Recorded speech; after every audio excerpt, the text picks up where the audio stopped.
kota Palembang yang juga dikenal dengan julukan Bumi Sriwijaya, menjadi salah satu daerah tertua di Nusantara. Memiliki beragam kebudayaan yang hingga kini masih terus dilestarikan, mulai dari kesenian, kerajinan, kuliner, hingga bangunan tradisional seperti rumah limas.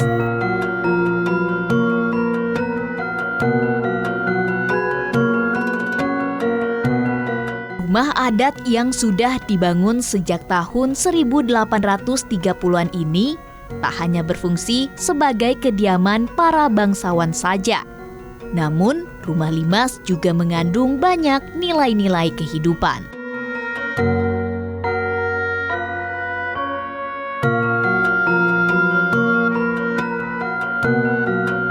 Berbicara masalah rumah limas, tentunya kita bicara masalah sejarah panjang dari kota Palembang ini. Dari mulai adanya Sriwijaya, kemudian munculnya Kerajaan Palembang, kemudian Kesultanan Palembang Darussalam, masa Kepresidenan, dan sampai pada masa kemerdekaan ini, tentunya banyak tinggalan-tinggalan yang ada di kota Palembang, yang salah satunya adalah rumah limas.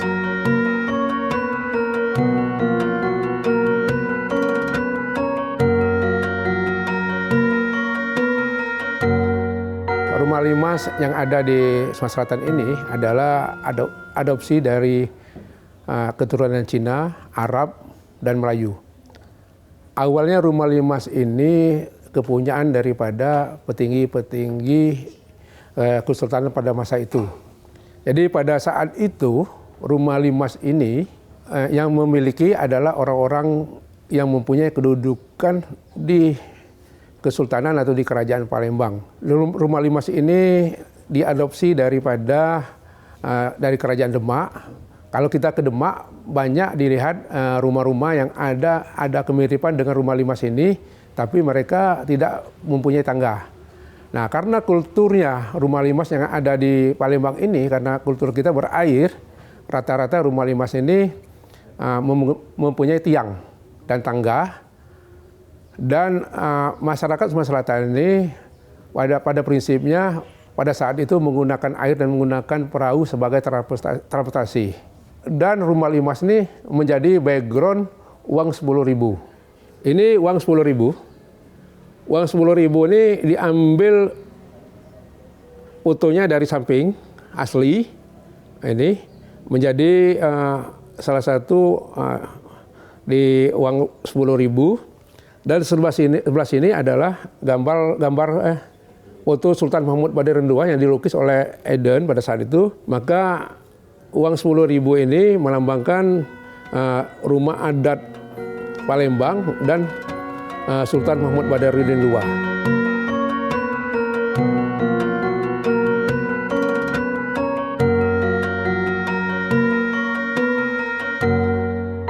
Rumah limas ini termasuk rumah yang bertiang atau yang bahasa Palembangnya bercagak. Untuk membuat tiang ini berdiri itu ada yang namanya pondasi yang disebut wong Palembang tapaan. Tapaan ini hanya diperuntukkan bagi rumah-rumah limas yang dibangun di tanahnya agak keras atau di daratan. Tapi bagi rumah-rumah limas yang dibangun di tepi sungai menggunakan pondasinya yang disebut dengan botekan. Antara tiang yang satu dengan tiang yang lain atau antara cagak yang satu dengan cagak yang lain itu biasanya ada samber angin untuk memperkuat cagak itu sendiri, maka ada yang namanya samber angin. Pada bagian lain ada yang namanya belandar, ada yang namanya kito. Kemudian di pucuk belandar ini itu ada yang namanya galar. Lantai pada rumah limas ini disebut wong Palembang galar. Jika kita memasuki rumah limas itu, di bagian depan rumah limas itu sebelah kanan dan sebelah kiri tangga nak naik itu biasanya ada yang namanya jambangan. Jambangan ini satu wadah untuk air atau banyu untuk masuk sikil atau mencuci kaki. Biasanya banyu ini dilengkapi dengan temboknya. Kemudian setelah tamu itu masuk sikil lalu masuk melalui tangga. tanggo ini dewek biasanya anak tanggonya biasanya 5.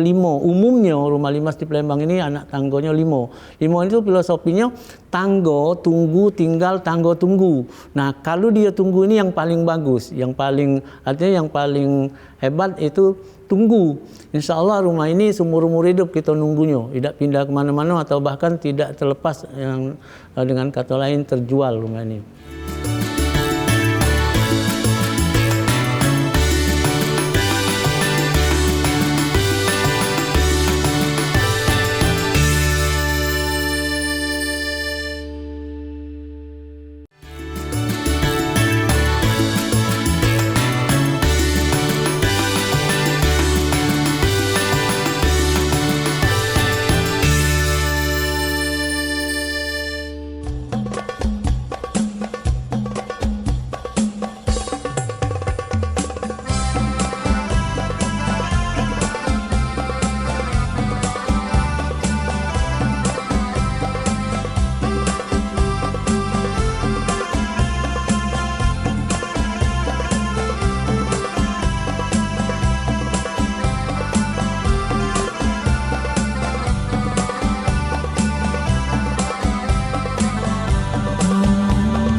Salam Palembang kota kita, terkenal sungai Musinyo, terkenal dengan pempeknya,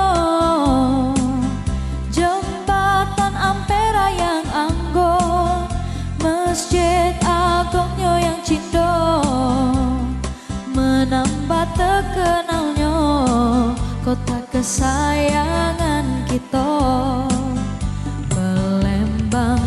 Darussalam, Palembang kota kita, terkenal rumah limasnya, terkenal dengan songketnya, pulau Kemarau yang tenang, benteng Kuto Besar yang cindo, menambah semaraknya kota kebanggaan kita. Bujang gadisnya oi belaga niat, adat budayanya tetap dijaga, hasil buminya oi banyak niat, pembangunannya merata di mana-mana. Oi Palembang Darussalam, oi Palembang Darussalam, Palembang kota kita, Palembang Darussalam.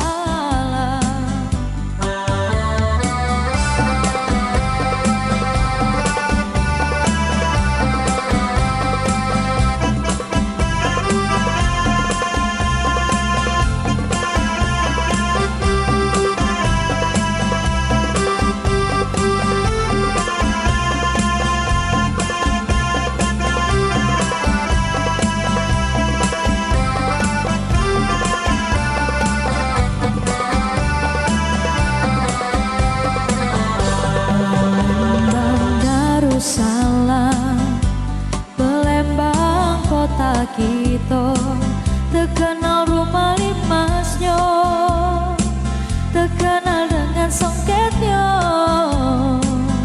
pulau Kemarau yang tenang, benteng Kuto Besar yang cindo, menambah semaraknya kota kebanggaan kita.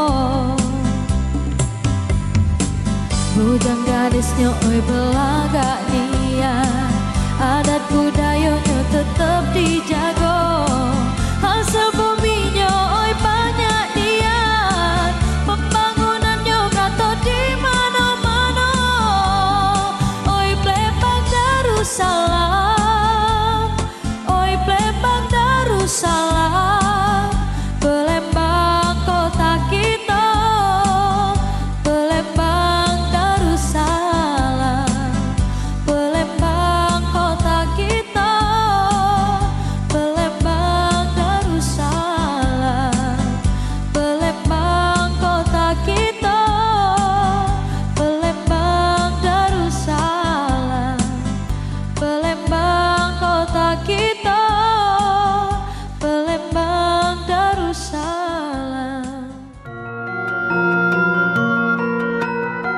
Setiap sudut bangunan rumah limas mengandung beragam makna tersendiri. Mulai dari bagian atap, tangga, ukiran, tembok, hingga pernak-pernik yang ada di dalamnya. Kemudian dari tanggo ini kita akan memasuki rumah limas, diawali dengan di bagian depan rumah limas itu sendiri ada yang namanya pagar tengalung. Pagar tengalung itu merupakan kisi-kisi untuk sirkulasi angin. Kita sudah masuk ke bengkilas bawah, kemudian naik kita ke kejing pertama yang disebut bengkilas tengah, kemudian naik lagi kita pada kejing ketiga yaitu yang disebut bengkilas pucuk dan ruang gegajah. Sampai pada pagar tengalung itu ada lawang, itu yang disebut Wong Palembang lawang kipas atau lawang angkatan. Kemudian lawang ini berfungsi kalau siang dia menjadi pelapon yang disebut Wong Palembang itu gulmat. Kemudian kalau malam dia menjadi dinding, sudah diturun ke jadi dinding. Tiang-tiang penyangga pada ruang atau pada bengkilas-bengkilas ini dewek disebut dengan sako. Kemudian masuk kita ke rumah limas itu akan bertemu dengan pada samping kanan kiri. Biasanya bagian depan itu ada jogan. Jogan itu kalau malam itu berfungsi sebagai tempat jago. Kalau siang itu fungsinya sebagai tempat misalnya santai-santai. Kemudian ada belik sebelah kanan dan belik sebelah kiri. Ini biasanya diperuntukkan bagi anak-anak bujang.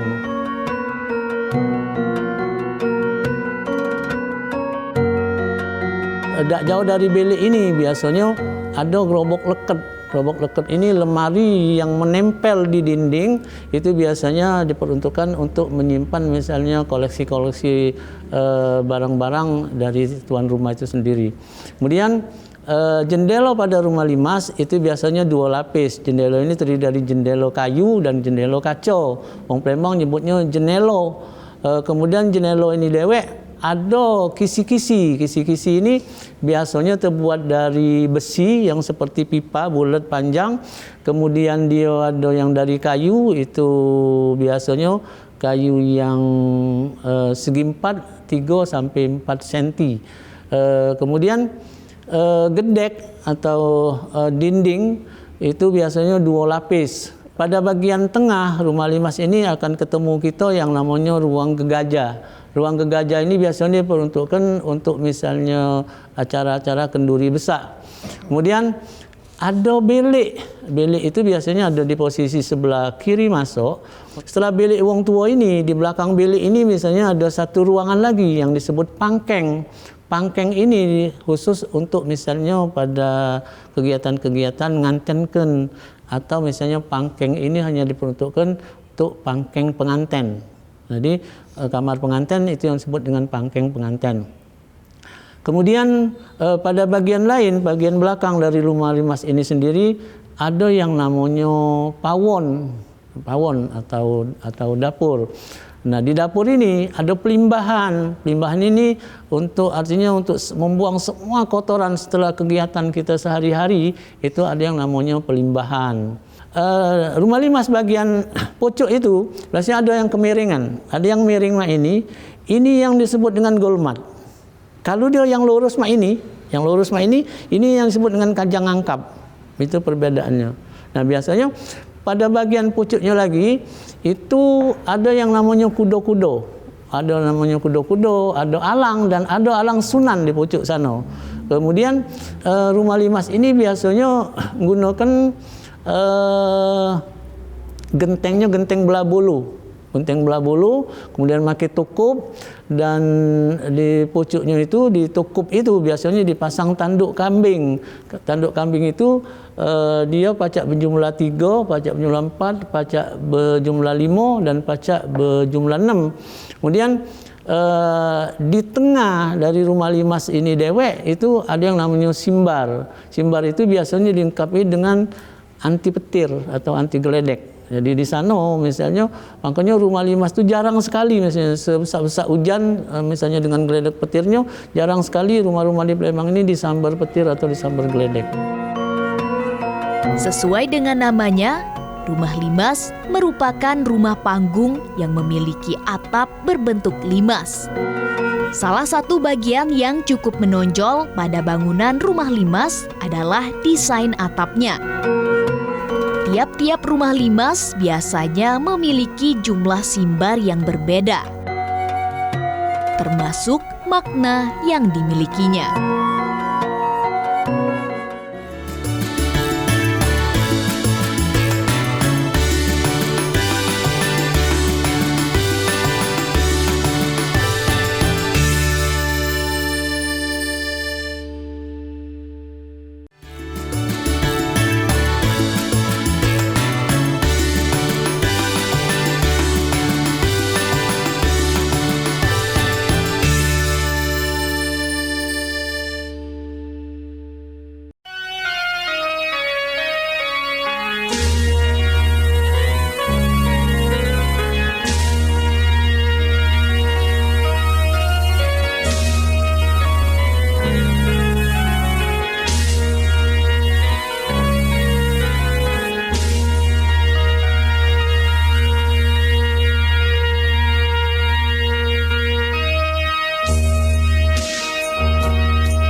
Palembang memiliki warisan lain yang tak kalah unik.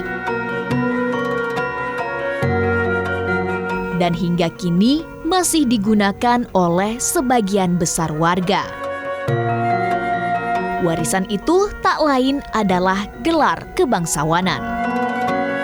Dan hanya diberikan kepada keturunan Raja Palembang. Di Rumah Limas itu dewek yang tadi kita sebut misalnya ada bengkilas bawah, bengkilas tengah, bengkilas pucuk, misalnya ruang gegajah dan pedalon. Nah ini kita perlu lurus ke cerita ini atau sejarah ini perlu kita luruskan. Didapat informasi bahwa misalnya di Rumah Limas itu misalnya tingkatan pertama untuk misalnya Raden, misalnya tingkatan kedua untuk yang bergelar Mas Agus, Kemas dan seterusnya misalnya. Nah ini perlu kita lurus ke. Rumah Limas itu paling besar. Nah ini paling besar. Penelitian kami di tahun 80 itu paling besar Rumah Limas itu 4 bengkilas.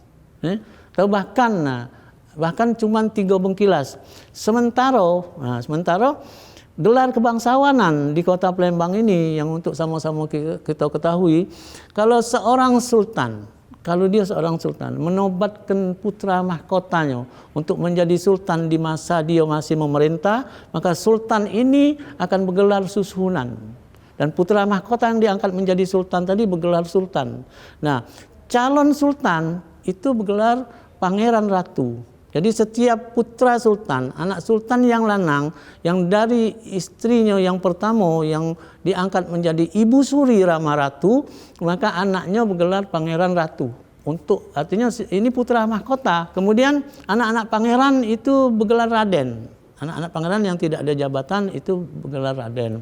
Kemudian selain dari raden, di Palembang itu ada yang bergelar Mas Agus, ada yang bergelar Kemas. Kalau Mas Agus itu untuk laki-laki, yang perempuannya itu gelarnya Mas Ayu.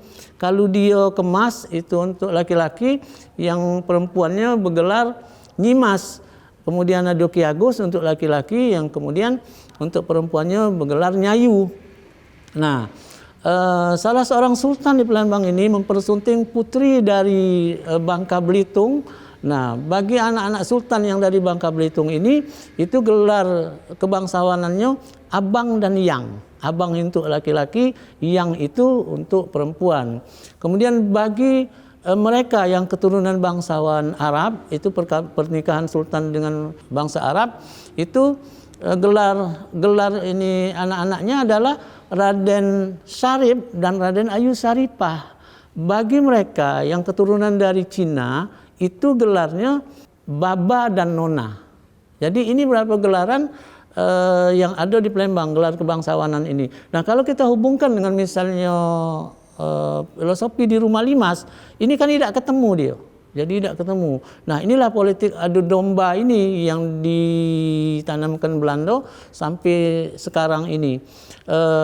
Bahwa sesungguhnya pada bagian pucuk, tingkatan pucuk itu misalnya ruang gegajah itu, pada saat ada kenduri-kenduri besar, itu di Palembang ini diperuntukkan bagi alim ulama, mereka-mereka yang dihormati, pejabat-pejabat. Begitulah seterusnya. Karena di Palembang ini tidak katik kasta. Itu hanya gelar kebangsawanan yang dianugerahkan sultan-sultan kepada rakyatnya pada waktu itu.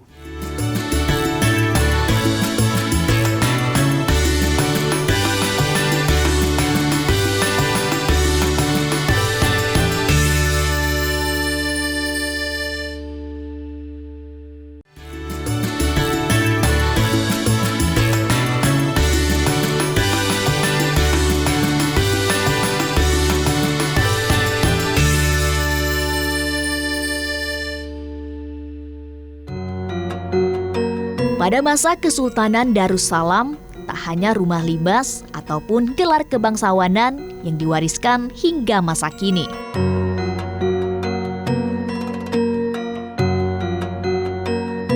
Ada juga kerajinan songket yang konon merupakan kain yang hanya dapat digunakan keturunan raja.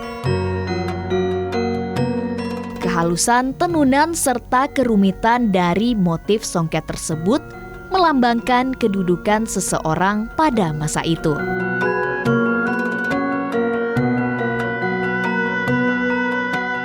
pembuatan kain songket umumnya menggunakan benang emas.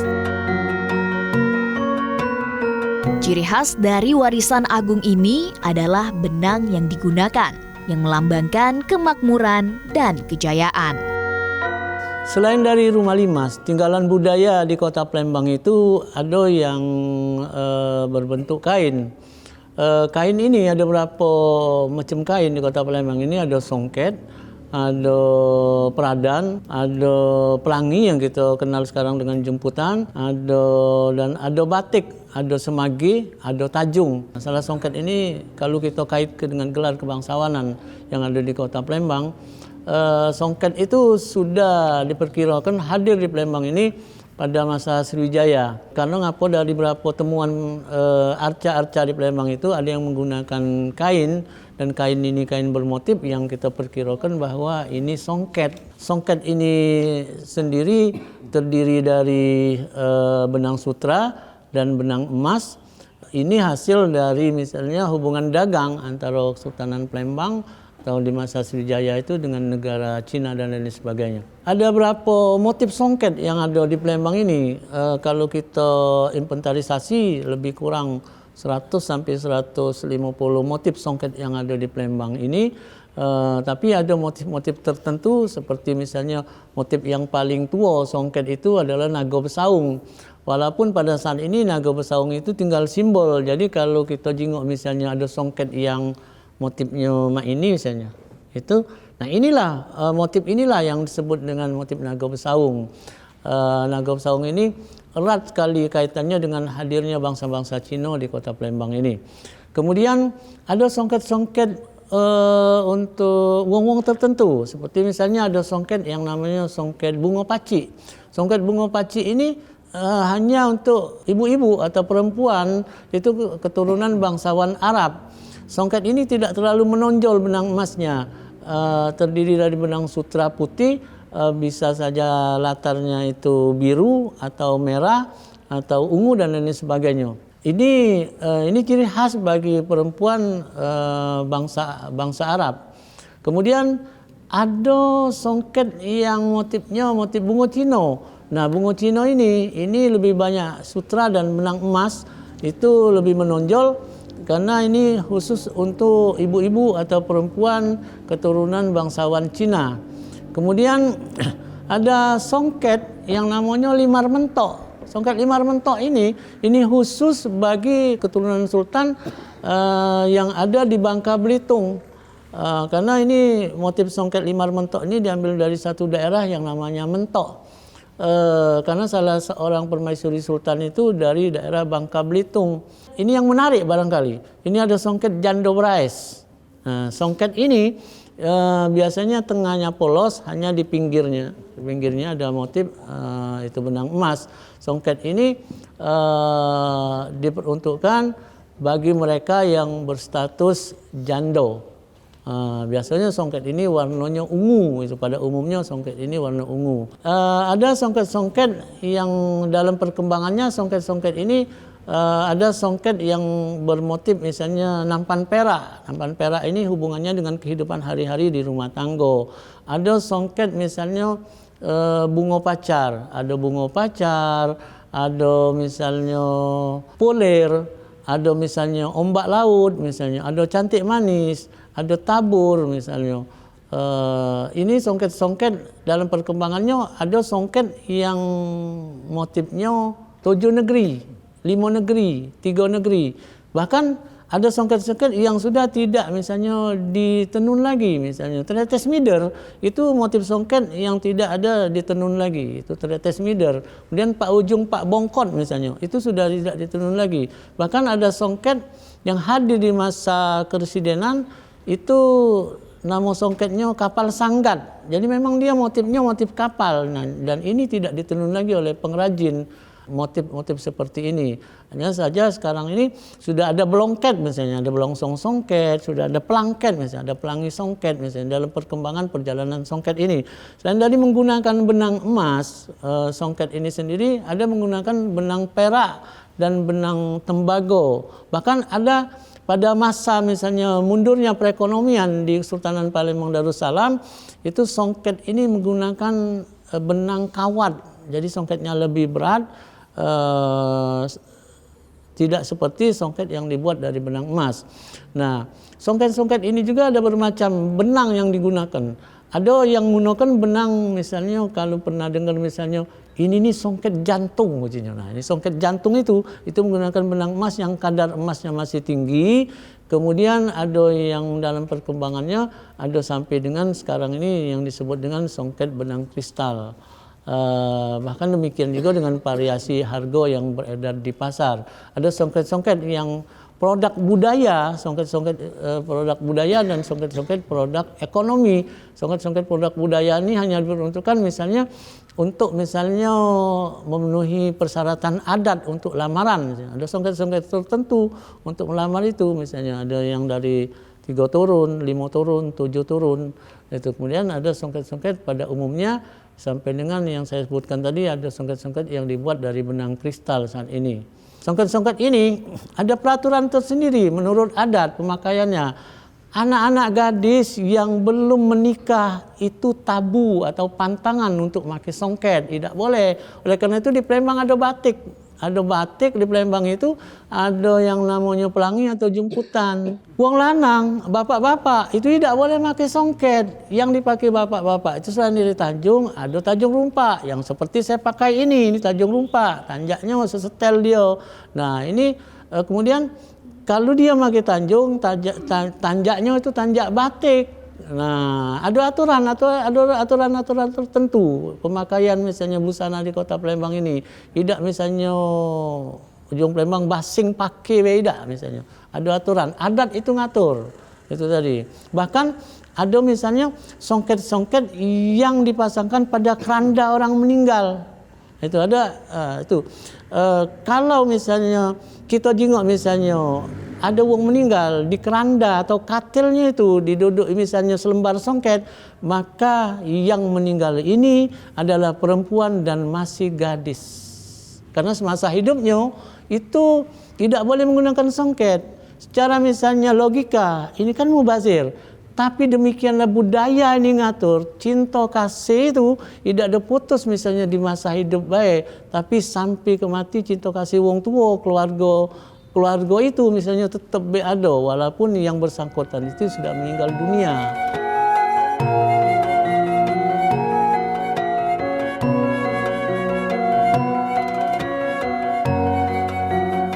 Ada banyak warisan dan cerita sejarah yang telah ditinggalkan di kota yang telah berusia 1340 tahun ini.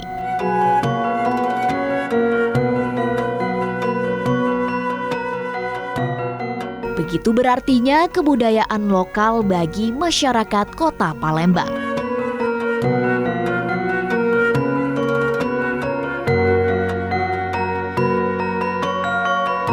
Untuk itu, keberadaannya perlu dijaga dan dilestarikan secara bersama. Agar warisan yang dimiliki bumi Sriwijaya ini tak lekang oleh waktu. Kami dari Museum Negeri Sulawesi Selatan mengajak para masyarakat, terutama mahasiswa, pelajar, birokrat, budayawan, dan lembaga masyarakat yang bergerak di bidang kebudayaan. Mari kita berkunjung ke Museum Negeri Sulawesi Selatan ini, karena di Museum Negeri Sulawesi Selatan ini adalah tempat yang lengkap. Disinilah kita bisa melestarikan, melihat pelestarian budaya di Museum Negeri Sulawesi Selatan, baik pelestarian budaya tak benda maupun pelestarian budaya berupa benda. Contohnya rumah limas, rumah ulu, dan senjata-senjata pada masa lalu ada di Museum Negeri Sulawesi Selatan ini.